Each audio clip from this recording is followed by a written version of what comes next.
শ্বাসরুদ্ধকর ম্যাচ ছিল। মানে প্রতি মিনিটে মিনিটে মনে হচ্ছিল এই বুঝি আবার গোল হবে, এই বুঝি আবার গোল হবে। তো আসলে মনে হয়েছে যে দম আটকে আসতেছিল, ইভেন এখন আমার হাত পা কাঁপতেছে, এত এনজয় করছি অনেক আজকের ম্যাচ। এত মানে সাসপেন্স একটা ম্যাচ ছিল, মানে যারা আমরা আর্জেন্টিনা সাপোর্ট করি ডাইহার্ড, আমাদের অবস্থা খুবই বাজে ছিল। মানে এত প্রেশার নিয়ে এই বিশ্বকাপে এটা প্রথম ম্যাচ ছিল, শেষ পর্যন্ত জিতছি, এটাই অনেক বেশি। Vamos Argentina. আমার লাইফে আমি বেসিক্যালি ফুটবল খেলা অনেক পছন্দ করি। তো আজকে যেই খেলাটা উপভোগ করলাম, মানে এটা উপভোগ বলা যাবে না অ্যাকচুয়ালি, মানে আমি দুই তিনবার পড়ে গেছি এখানে, আমাকে আশেপাশে যারা ছিল তারা আমাকে টেনে উঠাইছে। তো এই মুহূর্তে আর কিছু বলার নাই।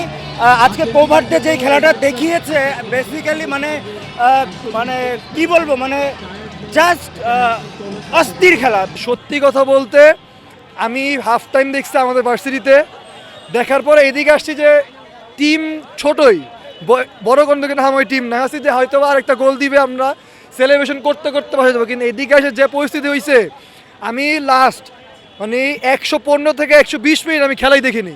আমি মাঠের নিচে বইসা আমি জাস্ট মানে কী আমি নিচের দিকে তাকে আছি, আমি খেলাই দেখি না। আমি যখন আমার ফ্রেন্ডের জিজ্ঞেস করতেছি যে কয় মিনিট হয়েছে, কী হয়েছে, আমি ম্যাচই দেখিনি ভাই। তাহলে বুঝতেই পারতেছে আমার উপর দিয়ে কী গেছে। আজকের ম্যাচটি খুব এক্সাইটেড ছিল, মানে খুবই এক্সাইটিং একটা ম্যাচ ছিল আমাদের জন্য, মানে বলা যাচ্ছিল না কখন কি হবে। কেপ ভার্দের ডিফেন্স খুবই ভালো ছিল, আমরা এত ভালো আসলে এক্সপেক্ট করি না যে আর্জেন্টিনার এগেনস্ট ওরা এত ভালো ডিফেন্স দেবে। তবে খুব এক্সাইটিং ম্যাচ ছিল, ওভারঅল খুব এনজয় করেছি। মনে করছিলাম যে খুব ইজিভাবে জিতবো, না বাস্তবে ওরা খুব ভালো টিম, এবং কেপ ভার্দে এই পর্যন্ত কারোর সঙ্গে যে হারেনি। আমি literally I was blank, like আমি কান্না করতেছিলাম, আমি বুঝতেছিলাম না কি হবে। মানে এইটা এখনই এক্সপেক্ট করতে পারবো না যে আর্জেন্টিনা এখনই চলে যাবে। ডায়ার্ড ফ্যান আর্জেন্টিনার, সো ইনশাল্লাহ আশা রাখতেছি এখনো অবধি ওদের পারফরমেন্স ভালো। আজকে একটু ডাল গেছে, বাট আশা করি আবার ফর্মে আসবে ভালো। এরা যে এত ভালো খেলবে এটা আমরা আসলে কল্পনা করি নাই। আমরা জানি যে মেসি আজকে কমপক্ষে 2টা গোল দিবে, 3 থেকে 4টা গোল আর্জেন্টিনা দেবে, আর এরা সর্বোচ্চ 1টা গোল বা 0 এরকম থাকবে, এরকম একটা ইয়ে ছিল। কিন্তু ফাইনালি খেলা দেখে অনেক ভালো লাগলো এবং ম্যাচটা অনেক উপভোগ করার মতো সুন্দর হয়েছে। খেলাটা অপ্রত্যাশিত ছিল, আমরা এক্সট্রা টাইমে যাওয়া দরকার ছিল না, কিন্তু কেপ ভার্দে অনেক ভালো খেলেছে, সেই জন্য আমাদের এক্সট্রা টাইমে যেতে হয়েছে। এবং আমরা এই জয়টা অপ্রত্যাশিত ছিল, আমরা আগেই জয় পাওয়ার সম্ভাবনা, আমরা এই জন্য এখানে খেলতে দেখতে আসছি। আজকে লড়াই করে খেলছে দুই দল, মানে কেউ কারো থেকে কম না, এত ভালো খেলছে। তো একটা সময় আমার হাজব্যান্ড আবার আর্জেন্টিনা, আমি তার সঙ্গেই আসছি এবং তাকে সাপোর্ট দেওয়ার জন্যই আসছি। আমি খুশি যে ওরা জিতছে, আমরা চাই যে ব্রাজিল আর্জেন্টিনা একসঙ্গে খেলুক, ব্রাজিলই নিবে বিশ্বকাপ ইনশাল্লাহ। কেপ ভার্দের কিপার নিয়ে আলাদাভাবে বলাই লাগে, ওই ভাই মানুষ তো ভাই জিন, ওর উপরে যে কী ভর করছে, ওর জায়গায় যদি আমি ধরি যে কোনো বড় কোনো কিপারও থাকতো, তাও ভাই এতগুলি শট চালাইছে, 2টা গোল হইতোই।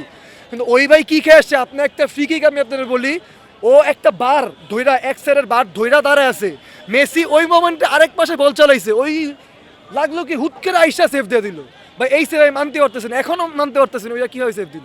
খেলা হয়েছে সুন্দর, আমি চাই যে দুই টিমই ফাইনালে উঠুক, দুই টিমের খেলা হোক।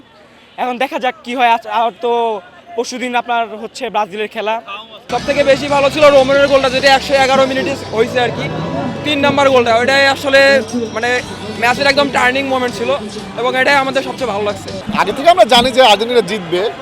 অবভিয়াসলি কোভার্দের কিপার যেটা দেখাইছে এটার মানে এগেনস্টে কোনো কথা হবে না আর কি। মানে যদি কেউ ফুটবল খেলা মিনিমামও বুঝে থাকে, সে আজকে দেখছে যে সে আজকে কী কিপার দেখাইছে আজকে।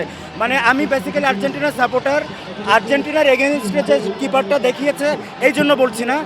ও সামনে এই কিপার কত দূর যাবে আমি জানি না, তবে সে অল সেরা কিপার আমার দৃষ্টিতে। আমার বন্ধু সে আর্জেন্টিনা, তোমার ফিলিংস কেমন একটু বলো। ফিলিংস জোস কিপারটা নিয়ে আসলে বলে ও তো একটা জিন, আসলে ও যা দেখাইলো আজকে এটা অসম্ভব আসলে।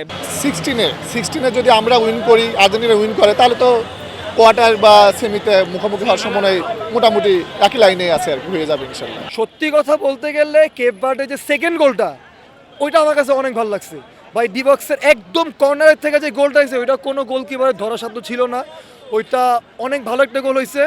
আর লাস্টে তো রোমেরো আমাদের বাঁচাইছে, তবে এটা রোমেরো গোলটা না হইলে এটা পেনাল্টি হইতো, যেহেতু হ্যান্ডবল হয়েছে, কিন্তু এটা গোল হয়ে গেছে দেখে আর পেনাল্টি দেয় নাই।